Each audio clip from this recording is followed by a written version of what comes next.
또 이세 환우 얘기를 오늘 안 할 수가 없죠. 이세 환우 얘기를 얼른 하고, 아까 한정석 회장님께서 자세하게 말씀을 해주셨기 때문에 간단히 이세 환우와 김영률 문제를 하겠습니다. 김영률이 2005년도에 처음으로 커밍아웃을 한 거예요.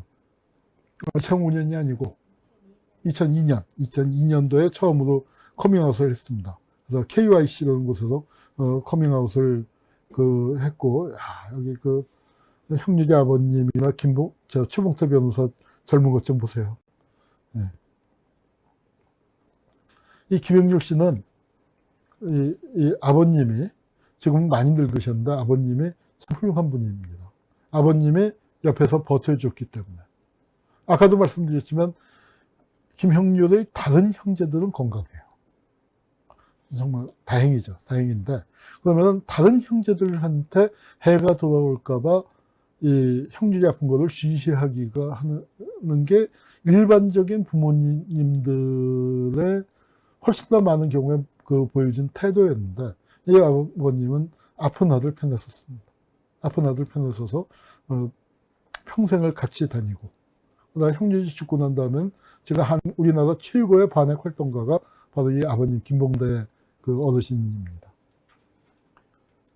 김영률 씨는 저를 찾아와서 이제 만나게 됐는데, 김영률은 저를 찾아온 게 아니라 제가 먼저 만나자고 했어요.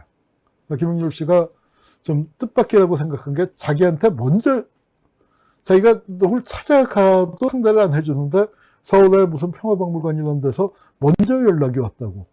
이제 그래서 저희가 만나게 됐습니다. 그걸 저희가 만나게 된 거는 뭐냐면 2005년이 해방 60년이에요. 평화운동 단체를 이제 출발해서 여러 가지 활동을 하고 있는데 2004년쯤에 내년이 해방 60년인데 평화운동 단체로서 뭔가를 해야 하지 않겠나. 평화운동 전체 진영에서 뭔가를 준비해야 하는데 해방 60년 하니까 행사가 너무너무 많아요. 근데 그런 데서 우리가 돈 써서 행사할 수 있는 건 아니고 대신 의미 있는데 놓치고 있는 게 뭐가 있을까. 그리고 평화운동의 주요 주제로서. 그러니까 통일문제 남북한 관계는 또 하는 데가 수두룩백백하게 많았고, 중요한 평화의제인데 한국 사회에서 아무도 안 하고 있는 게 뭐냐. 이렇게 여러 가지 생각해 보니까 베트남 문제하고 원폭 문제였단 말이에요. 베트남 문제는 우리가 좀 해왔었던 게 있으니까 그거 그냥 계속하면 되는 거지만, 원폭 문제는 이거 우리가 새로 공부해야겠다. 이제 그러면서 그럴 때 새로운 문제를 우리가 처음 시작할 때 제일 좋은 방법은 열심히 하고 있는 사람을 찾는 거죠. 원폭 문제를 누가 제일 열심히 하고 있는지를 조사해 봤더니 원폭 2세 문제. 솔직히 저도 2세 문제에 대해서 잘 몰랐었어요. 그렇게 심각하게 알질 못했는데 이렇게 조사해 보니까 다 김형률 하는. 그럼 이 친구 불러서 만나봐야겠다 해서 수소문해서 봅시다 해서 만났더니 이제 김형률이 나타났어요. 나타났는데 정말 키가 저보다도 좀 작습니다. 아주 왜소한데 60이 조금 넘는 친구인데 덩치가 작은데 체중이 여성분들 다 뒤로 넘어갈 거예요. 35kg예요. 성인 남자 체중이. 그러니까 진짜로 왜 훅 불면 날아간다. 귀면 꺼진다. 이 팔뚝이 제 반만 해요. 제 팔뚝에 이제 반만 한. 그리고 옷은 아동복을 입어도 헐렁한. 그러니까 디즈니 백설공주에 보면은 일곱 난쟁이 중에 큰 옷 입고 다니는 좀 코믹한 캐릭터 있죠. 그걸 연상할 정도로 그렇게 옷도 맞지 않는데, 그런데 눈빛 하나만큼은 정말 절절합니다. 김영률 추모식에 가면 지금도 김영률이 세상을 뜬 지가 14년이 지났는데 교통불편한 합천에서 했는데도 지금도 100명이 모였어요. 올해도 갔는데 100명이 모이는데 그 사람들이 김영률을 얼마나 오래 알았냐. 가족들 빼놓고는 대개 길어야 2년. 우리 회장님 같은 경우. 그리고 저는 제가 김영률 추모사업회 회장을 한 10년쯤을 했는데 솔직히 김영률을 10대번밖에 못 봤어요. 알고 지낸 기간이 만 1년이 안 됩니다. 근데 김영률이 보여줬었던 절절함, 그 절절함 때문에 여기까지 오게 됐습니다.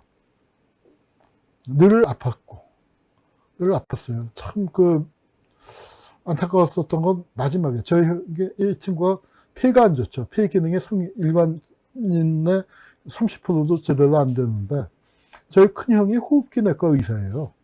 그래서 서울대병원에 가는데 아마 그 서울대병원에 이제 이렇게 연줄연줄로 해서 갔는데 이제 의사 선생님이 안 맞았던 모양이에요. 그래서 좀 불편한데 물어보니까 무슨 암흑의 선생님이 좋은 선생님이라고 그러더라. 그런데 이렇게 와보니까 저하고 이름이 비슷하잖아요. 한 X9 선생님. 그런 선생님인데 혹시 아세요? 그래서 우리 형인데 했더니 깜짝 놀라면서 그 선생님한테 받고 싶어요 해서 뭐 형한테 부탁을 했죠. 우리 좋은 친구인데 했더니 그럼 보내봐라. 서울대병원 다니고 있다 했더니 알았어 하고 해서 형이 한 두어 번이나 봤나? 그러고 이제 그렇게 갑자기 가버렸습니다. 갔고요. 이게 이제 우리 평화박물관의 아직도 대표시죠. 이옥선 할머니. 지금 이제 92살이신데, 그러니까 나눔의 집에서 이제 아직 생존해 계시고, 많이 건강이 나빠지셨지만, 그래도 중심 잡고 버티고 계시는 그 할머니입니다. 이제, 김영률 씨한테 연락을 해갖고, 원폭 문제에 대해서 한번 좀 얘기를 해봐라 했더니, 어제 그 밤에 찾았어요. 컴퓨터 뒤져보니까, 이 자료를 찾았는데, 바로 원폭 2세 환우 문제에 대해서 원폭 2세의 인권과 평화를 위한 증언이라는 제목으로 우리 평화박물관에 와서 발제를 했습니다. 여기 원폭 2세 환우란 왜 그곳에 있었는가, 원폭의 그날, 원폭 피해자 1세의 현실, 2세의 현실 나눠서 설명했고 2세 환우들의 인권 회복을 위해서 이런 결론으로 해서 만들어놨습니다. 그래서 이걸 이제 열심히 듣고 난 다음에 우리가 얘기한 게 뭐냐면은 이게 참 들어보니까 참 기가 막힌다. 그래서 합천에 그럼 한번 가보자.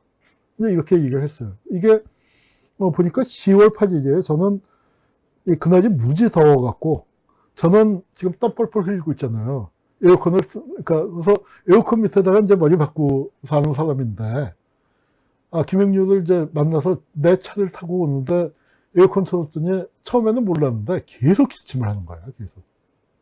저같이 둔한 사람도 에어컨 때문에 그래요 하고 한참 기침만. 근데 착해서 말은 못하고 에어컨까지 하는 얘기도 못하고 이렇게 에어컨을 이제 껐죠. 그랬더니 기침이 이제 멎어들었는데 저는 한 5분쯤 오는 동안에 땀 뻘뻘 흘려서 이제 옷이 다 젖었어. 굉장히 더워서 8월이나 9월로 생각을 했는데 여기 보니까 10월이네요. 그래 놓고서 이제 김영렬한테 그러면 우리가 날 잡아서 합천을 갈 테니까 합천을 안내해 줄 수 있느냐. 그래서 이제 토요일쯤에 버스 한 대 빌려서 가겠노라 했더니 하면은 기꺼이 자기는 부산 살지만 합천에 가서 자기가 다 안내하겠다.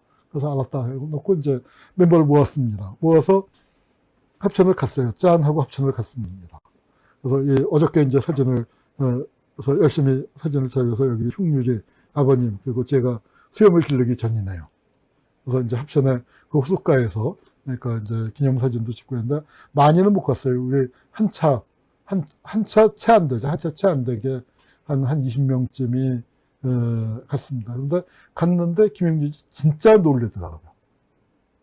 제가 만나는 사람 숱하게 만났는데 우리가 처음 연락을 해줬고 자기한테 먼저 연락을 해줬고 그 다음에 진짜로 왔다. 그러더니 그 다음부터는 이제 이 병원 가느라고 서울만 오면 우리 사무실에 와서 하고 그리고 기댈 데가 없으니까 이제 우리 붙잡고 하는 거예요. 그리고 또 우리 그때 이제 담당 활동가가 또 형주지하고 참 잘 합이 맞았고 저도 또 최대한 이제 해줄 수 있는 것도 우리가 합시다 이제 하면서 해나가고 있었고요. 이제 그리고 진짜로 김영률이 부탁을 하면 거절을 할 수가 없어요.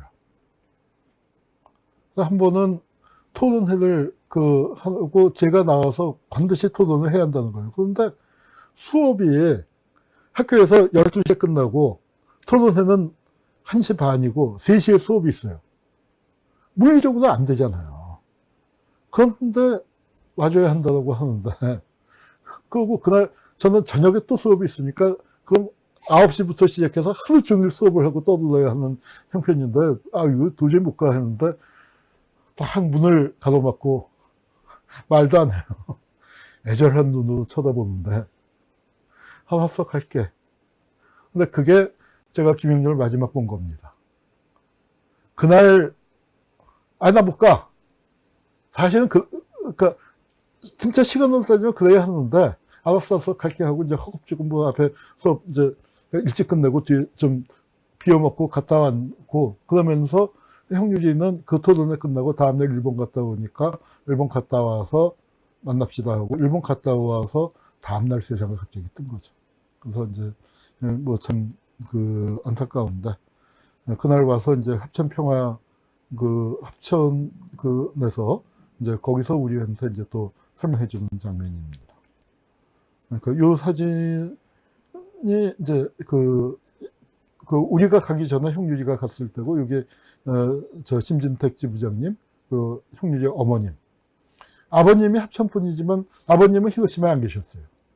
어머니가 4살 때. 그러니까 형유리는 김영렬 씨는 어떻게 알았냐 하면은 늘 아팠어요. 그리고 늘 몸이 약했기 때문에 학교도 제대로 다닐 수가 없고, 그런데 머리는 좋고 또 성격은 열심히니까 검정고시 봐서 이제 그렇게 진학하고 이제 그랬었는데, 늘 아픈데 그렇게 태어났나 보다 하고 살았습니다. 그리고 다른 형제들은 건강했으니까, 우리 한 회장님은 다른 형제들이 다 아팠기 때문에 이게 원폭이 아닌가라고 의심했지만, 여기 형제들이 건강했으니까 원폭이라고 의심도 안 했었어요. 근데 병원에 입원을 했었는데, 간호사가 차트를 두고 나갔을 때, 잘 이해가 안 가는 대목인데, 차트를 이렇게 펼쳐보다 보니까 거기 논문이 한 편이 써져 있는데, 케이스 스터디를 해서 학계에다 보고를 했는데, 환자는 익명으로 처리되어 있는데, 읽어보니까 자기 얘기라. 그러니까 난 그걸 형주한테 얘기도 안 하고 어떻게 논문을 썼는지 참. 근데 거기에 나와 있는 게 면역 글로불린 결핍증이라는 희귀병인데, 이 희귀병이 원폭에 의한 유전으로 의심된다. 그렇게 써져 있는 거예요. 그러니까 자기를 평생, 30평생을 진짜로 제대로 뛰어보지도 못하고 늘 침대에서 골골하면서 지냈었고, 그 고통의 근원이 자기는 단 한 번도 가보지도 못했었다. 형유리가 70년생인가 그거거든요. 71년생인가? 70년생인가? 그러니까 원폭 터지고 25년 뒤에 태어났단 말이에요. 어머니는 그때 4살이었어. 그 히로시마에서 번쩍했었던 그게 자기의 운명을 이렇게 바꿔놨나? 그걸 깨닫게 되고 그래서 자기가 원폭 2세 환우였고, 김영렬이 원폭 2세 환우회의 초대 회장입니다. 창건자입니다. 근데 형유리가 죽을 때까지 그러니까 죽을 때까지는 아니죠. 형유리가 이제 초기에 처음 보건사회부를 갔다가 문전 박탈을 당해서 쫓겨났는데, 그때는 그 원폭 2세 환우회 회장입니다. 회원이 몇 명이에요? 2명이었어요. 그러니까 그만큼, 왜냐면 원폭 2세들이 밖에 나오지도 못하고 뭐 이제 그런 상황에서 열심히 이제 그렇게 정말 있는 힘을 다해서 노력을 했었던 거죠. 그러다가 세상을 떴습니다. 지금 이건 저 부산에 있었던 납골당이고, 지금은 합천에 조그만 묘를 만들었는데, 거기가 또 이제 뭐 개발이 되네 뭐네 해갖고 지금 좀 복잡한 처지입니다. 그러니까 김영렬이 기거하던 조그만 아파트 방, 요 방에서 숨을 거뒀습니다. 요 방에서 숨을 거뒀는데, 요 방을 좀 이제 다시 잘 꾸미려고 하고 있고, 우리 성공회대에도 김영렬의 자료와 우리가 갖고 있는 원폭 관련 서적들, 그런 것들을 모아서 김영렬 기념 원폭 자료실을 뭐 내년이나 후년쯤에 만들 계획입니다. 근데 아직 자료실을 만들 만큼 충분하지 못해서 좀 고민 중에 있습니다. 아버님이 이제 추모 우리 추모사업회 사진이, 추모사업회를 만들 때 사진이 빠졌네요. 여기 있네. 추모사업회를 만들 때 사진인데, 추모사업회가 또 좀 문제가 있는 게, 서울하고 또 부산이 좀 합쳐서 만들었어야 하는데 그러질 못해갖고, 저도 잘 모르는 상태에서 이제 저렇게 형님하고 개인적으로만 하다가 보니까 이제 그렇게 됐는데, 하여튼 추모사업회 회장을, 서울 쪽 회장을 제가 한 10여 년을 맡았고, 여기 그 우리 아버님 옆에 계신 분이 정숙희 회장. 그러니까 흉유제에 이어서 2대 회장을 맡았는데 건강이 이제 급격히 안 좋아져서 더 활동을 못하고 그래서 우리 한정수 회장님이 이어받으셨습니다. 여기 오래간만에 보는 얼굴들이 많이 있네요. 그리고 네. 그다음에 이 김형률의 문집을 우리 평화박물관에서 냈습니다. 삶은 계속되어야 한다고. 김형률 컴퓨터에 비번이 걸렸는데 이 친구가 컴퓨터 프로그래머라서 비밀번호를 하도 세게 잘 걸어 나가서 이걸 열질 못했어요. 열질 못해갖고 한참 못 만들다가 이제 겨우 해서 삶은 계속되어야 한다고. 이거는 김형률의 글을 모은 겁니다. 그리고 여기 이 책은 전진성 교수님, 부산의 전진성 교수님이 이 삶은 계속되어야 한다는 책을 그 김형률의 전기를 쓰셨죠. 이제 추모제가 이제 늘 계속되고 있고 부산민주공원에서 여기 그러니까 아버님 저고 그 다음에 당시에 민주공원 원장이었던 차성환 선배. 우리 저 유튜브에 보면은 부마항쟁 거기 이제 그 초대 손님으로 오셨던 그 차성환 선생님이 부산민주공원 하면서 부산민주공원에서 늘 굉장히 이 형률이 그 추모식을 매년 그 성대하게 잘 꾸며주셨습니다. 이제 뭐 일본에서 이렇게 도왔었다. 그러면 이렇게 보면은 유전적인 것에 의한 것이다 하는 얘기들이 이렇게 신문 기사에 늘 나와요. 늘 나오고 너무나 당연시하게 상식으로 보건사회부 공문에도 유전이라는 게 나와 있습니다. 그런데 지금 정부는 아니야 하고 인정을 안 하고 있죠. 그래서 이제 이분들의 이 고통스러운 삶을 어떻게 할까? 그래서 아이에게 문제가 있을까? 임신이 두려워서 아이도 못 낳고 뭐 이제 그런 두려움. 우리 그 회장님도 둘째 낳을 때 뭐 그런 그 참 그 굉장히 어려움을 많이 겪으셨죠. 그래서 그러니까 이게 정부에서 이제 이렇게 하는데 뭐 거울에 비친 자기 모습을 보고 까무러칠 뻔했다는 얘기도 있고, 그다음에 아물지 않은 이렇게 상처, 뭐 이게 그냥 방치돼 있었다 하는 얘기들 나오고 있고, 이 다들 이렇게 화상 피해라든가 그런 것들을 갖고 그 힘들게 살아갑니다. 이분들에 대한 이야기가 그래도 한국에서 70년대 박수복이라는 분이 2권의 책을 냈어요. 소리도 없다, 이름도 없다. 핵의 아이들. 그리고 그 한국교회여성연합회에서 한국인 원폭 피해자에 대한 실태조사. 정부는 안 했었지만 70년대나 80년대 초반에 이런 노력들이 없었던 건 아니에요. 그런데 이게 그냥 끝 이러고 묻히고 말았었죠. 그래서 이제 여기 다카자네 선생님이 합천에 오셨을 때고 2세들이 그러니까 피해를 호소하는 2세들이 많아요. 근데 이 어머님도 여기 그러니까 이 어머님인데 어머님 그 소원이 아이고 자식보다 하도 늦게 갔으면 원이 없겠다. 그건 참 가슴 아픈 얘기죠. 네? 네, 작년에 어머님 돌아가셨습니다. 정숙희 회장님 증언하시고 우리 그 한정수 회장님 아까 앞서 초대 손님으로 오셨었던 그 잔인한 내림이라는 그 이제 영화 김한태 감독이 만들어서 상영회를 했고요. 흉터의 꽃이라는 그 소설 김옥순 선생님이 또 우리 한정수 선생님을 주인공으로 해서 썼습니다. 합천평화의 집이 만들어졌고 합천평화의 집의 원장을 초대 원장을 윤여준 장관님이 맡아주셨어요. 전개의 거물이죠. 저도 그 그냥 인사가 있었는데 여기서 합천에서 여러 번 뵀는데 그 윤 장관님이 참 미안하다, 몰랐다 하고 그러면서 하시는 말씀이 그 자식들이 그런다. 아버지 여태까지 한 일 중에서 제일 잘한 것 같아요. 이제 그렇게 얘기하고 있다고 해서 열심히 그 활동을 하고 계십니다. 요거는 우리 평화박물관에서 그러니까 이 2세들 그래서 치유 프로그램, 트라우마 치유 프로그램을 우리 지금 충북대 가 있는 최현정 선생, 또 우리 사무처장에 있었던 원인 선생 등이 뭐 서울 사업청 가는 게 쉽지 않은데 뭐 거의 하루 주 왔다 갔다 하면서 이제 이런 프로그램들을 했었습니다.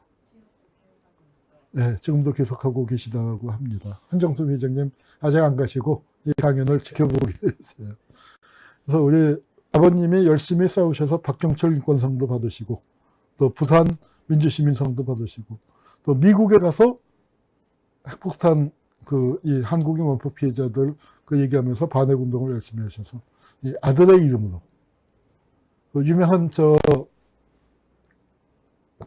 하여튼 그 아들의 이름으로라는 이제 영화도 만들어졌습니다. 그래서 한국 원폭 피해자 문제가 이 미해결의 상태로 남아 있는데 특별법이 10년째 낮잠을 자다가 만들어지긴 했는데 참 너무 약한 법입니다. 그래도 이 법을 만들기 위해서 많은 노력을 했고 만들어졌습니다. 아무것도 할 수 없는 법이지만 만들어졌어요.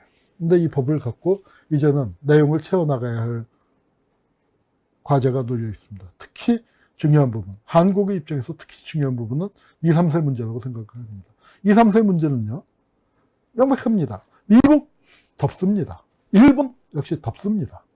이 2, 3세 문제를 제대로 제기할 수 있는 나라는 한국밖에 없어요.